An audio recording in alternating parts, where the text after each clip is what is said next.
Hello everyone, welcome to वानी classes. कैसे हैं आप सब लोग? आई होप सब अच्छे होंगे। लास्ट वीडियो में मैंने आपको थीम्स एंड सब थीम्स ऑफ ईवीएस के बारे में बताया था।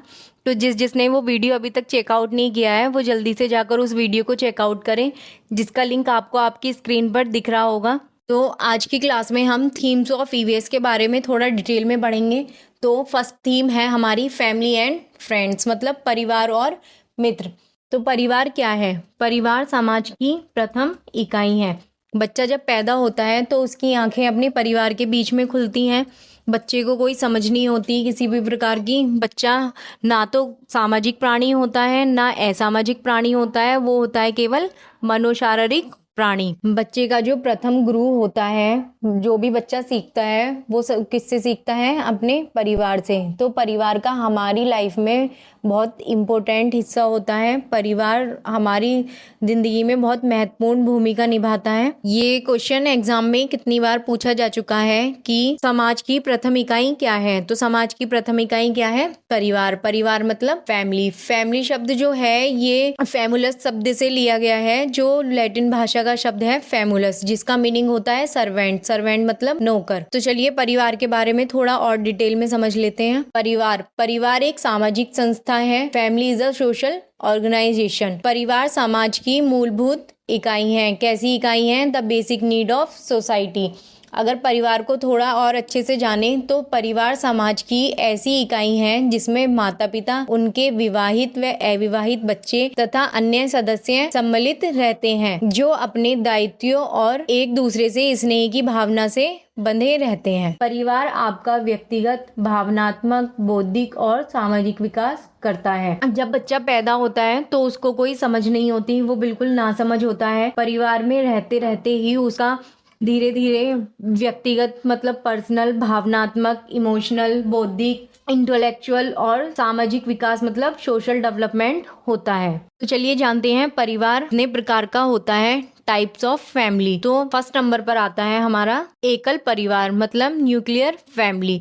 सेकंड नंबर पर आता है संयुक्त परिवार मतलब जॉइंट फैमिली। थर्ड नंबर पर आता है मातृसत्तात्मक परिवार मैट्रियार्कल फैमिली।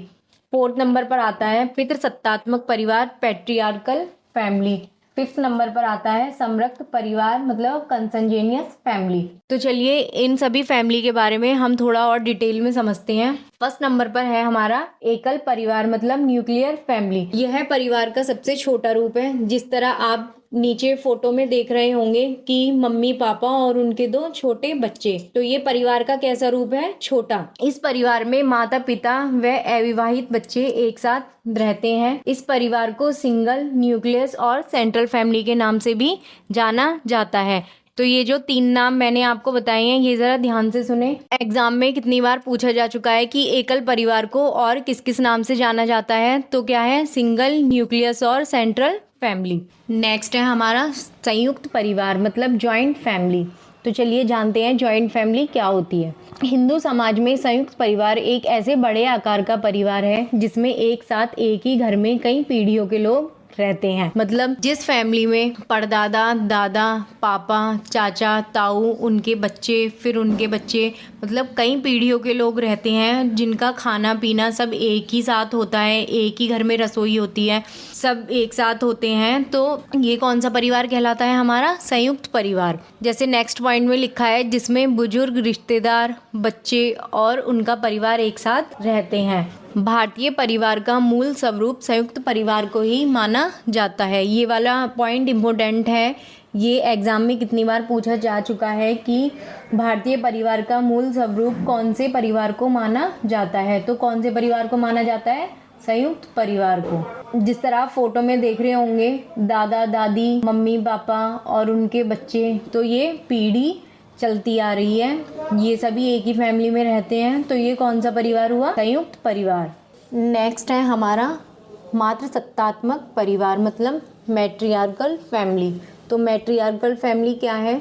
मैट्रियार्कल फैमिली है जिसमें माँ सेंटर्ड होती है। फैमिली में माँ ही सारे डिसीजन लेती है, माँ के अकॉर्डिंग ही पूरी फैमिली चलती है। तो वो कौन सी फैमिली होती है? मातृसत्तात्मक फैमिली। इस परिवार का तात्पर्य माता द्वारा परिवार का शासन करना होता है। जैसे मान लो फैमिली का कोई भी इम्पोर्टेंट डिसीजन लेना है तो वो कौन लेगा? वो कौन लेता है? माँ लेती है, मम्मी लेती हैं, मदर लेती हैं हमारी।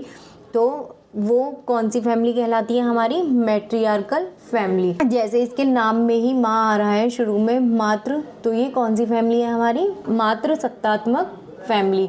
तो इस फैमिली में क्या होता है कि विवाह के बाद पति अपनी पत्नी के घर चला जाता है और वंशावली माँ के नाम से ही आगे बढ़ती है। अधिकतर देखा जाए तो क्या होता है कि एक लड़की ही अपना घर छोड़कर अपने पति के घर जाती है, मगर इस फैमिली में ऐसा कुछ नहीं है। इस फैमिली में पति अपनी पत्नी के घर चला जाता है और वंशावली माँ के नाम से ही आगे बढ़ती है। इस परिवार में माता परिवार की मुखिया होती है। जिस तरह आप इमेज में देख रहे होंगे इस ग्रीन कपड़े में इस लेडी को, तो ये अपनी फैमिली की क्या है? मुखिया। ये अपनी फैमिली के सभी मेंबर को डोमिनेट करती है। हर डिसीज़न अपनी फैमिली के यही लेडी लेती है और ये सब उसको फॉलो करते हैं।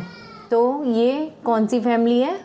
मैट्रियार्कल फैमिली। नेक्स्ट है हमारी पैट्रियार्कल फैमिली, पितृसत्तात्मक परिवार। इस परिवार में क्या होता है कि फैमिली के सारे डिसीजन, जो भी डिसीजन लेना होता है वो कौन लेता है? फादर लेता है। नॉर्मली सभी की फैमिली ऐसी होती है कि उसमें जो भी डिसीजन लिए जाते हैं वो एक पिता के द्वारा लिए जाते हैं, पापा के द्वारा लिए जाते हैं। तो ये कौन सी फैमिली है? Patriarchal family. इस फैमिली में क्या होता है कि विवाह के बाद भी पुत्र अपने ही घर में अपने पिता के साथ रहते हैं। केवल पत्नियां उनके घर आती हैं और उनसे जुड़ती हैं। अगर देखा जाए तो यही परिवार हमारा स्टार्टिंग से चलता आ रहा है कि एक लेडी ही अपने घर को छोड़कर अपने हस्बैंड के घर आती है और घर का जो जेंट्स है उसी के ही सारे डिसीजन, जो हेड होता है, हेड ऑफ द फैमिली होता है, उसी के सारे डिसीजन माने जाते हैं। भारत में मुख्य रूप से यही परिवार पाया जाता है। दोनों सेम ही है, ये मैट्रियार्कल एंड पैट्रियार्कल। पैट्रियार्कल में father head of the family होता है और मैट्रियार्कल में head of the family mother होती है। नेक्स्ट है हमारा कंसंजेनियस फैमिली, मतलब समरक्त परिवार। समरक्त जिसका अर्थ है एक ही रक्त का, मतलब सेम ब्लड का।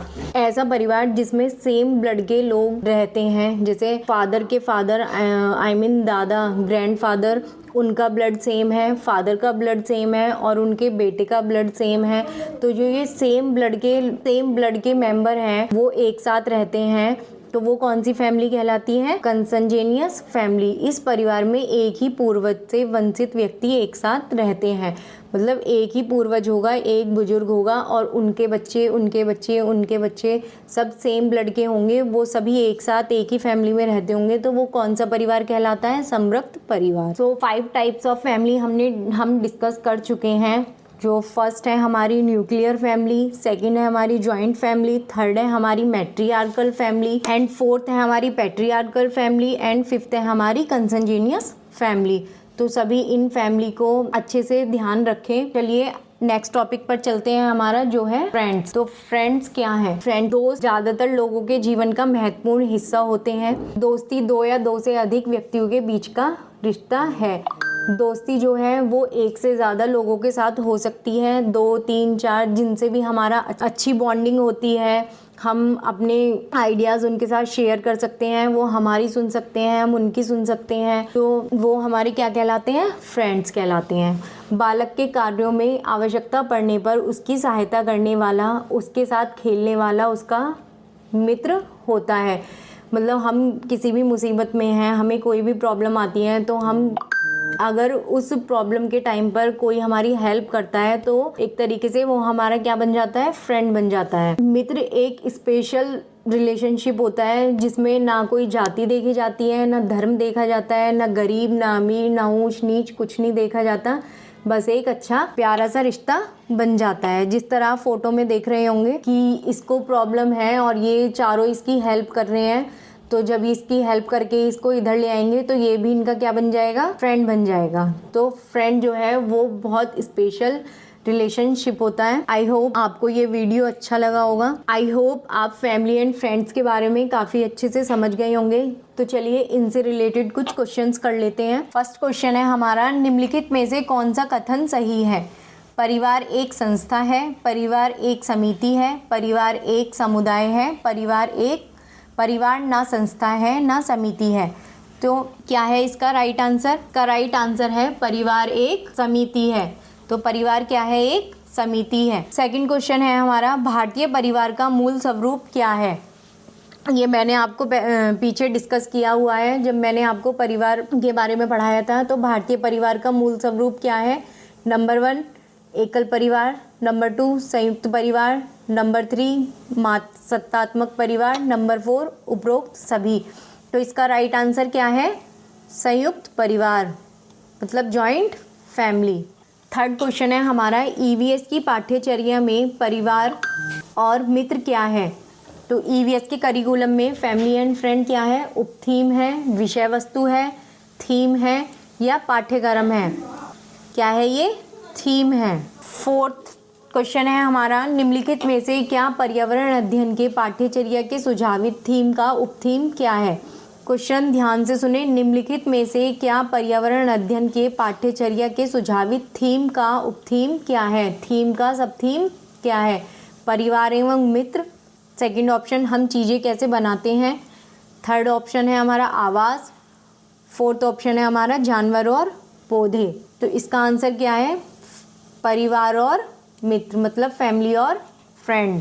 फिफ्थ क्वेश्चन है हमारा, माता के पास सत्ता वाला परिवार है। जिस परिवार में सत्ता माता के पास होती है वो कौन सा परिवार कहलाता है? फर्स्ट नंबर पर है मातृसत्तात्मक परिवार, सेकंड पर है पितृसत्तात्मक परिवार, थर्ड नंबर पर है समृक्त परिवार, फोर्थ नंबर पर है एकल परिवार। तो ये कौन सा परिवार कहलाता है? ये कहलाता है हमारा मातृसत्तात्मक परिवार। जैसे इस क्वेश्चन में माता लिखा हुआ है, तो माता जो भी डिसीज़न लेती है अपनी फैमिली के लिए, माता जो हेड ऑफ द फैमिली होती है, तो वो कौन सा फैमिली कहलाती है? हमारी मातृसत्तात्मक परिवार, मतलब मैट्रियार्कल फैमिली। सिक्स्थ क्वेश्चन है हमारा, भारत में लड़के व लड़कियों की विवाह योग्य न्यूनतम आयु क्या है?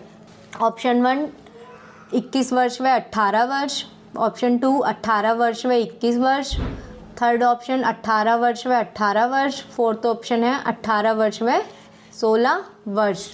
तो इसका राइट आंसर क्या है? इसका राइट आंसर है 21 वर्ष व 18 वर्ष। लड़कों की जो आयु है विवाह योग्य वो है 21 वर्ष और लड़कियों की जो आयु है वो है 18 वर्ष।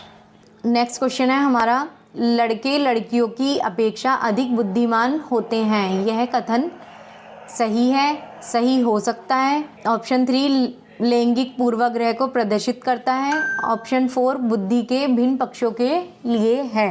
तो इस क्वेश्चन में पूछा गया है कि लड़के जो हैं वो लड़कियों की अपेक्षा अधिक बुद्धिमान होते हैं, तो यह कथन क्या दर्शाता है? तो इसका राइट आंसर क्या है? इसका करेक्ट आंसर है ऑप्शन नंबर 3 लैंगिक पूर्वाग्रह को प्रदर्शित करता है। ये क्वेश्चन जेंडर बाइस को दर्शाता है।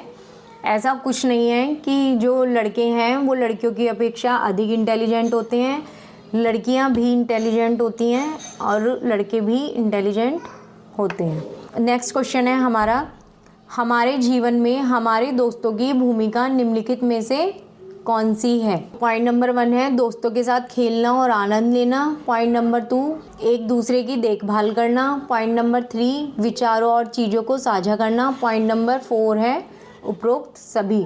तो इसका आंसर क्या है? हमारे जीवन में दोस्तों की भूमिका क्या है? दोस्तों के साथ खेलना और आनंद लेना, ये भी है। एक दूसरे की देखभाल करना, ये भी है। विचारों और चीज़ों को साझा करना, अपने विचारों को अपनी चीज़ों को एक दूसरे के साथ शेयर करना, ये भी है। तो इसका राइट आंसर क्या होगा? 4 नंबर उपरोक्त सभी। I hope you enjoy this video, so please like and share, and if you have any doubt please let me know, and please subscribe my YouTube channel. Okay, bye bye.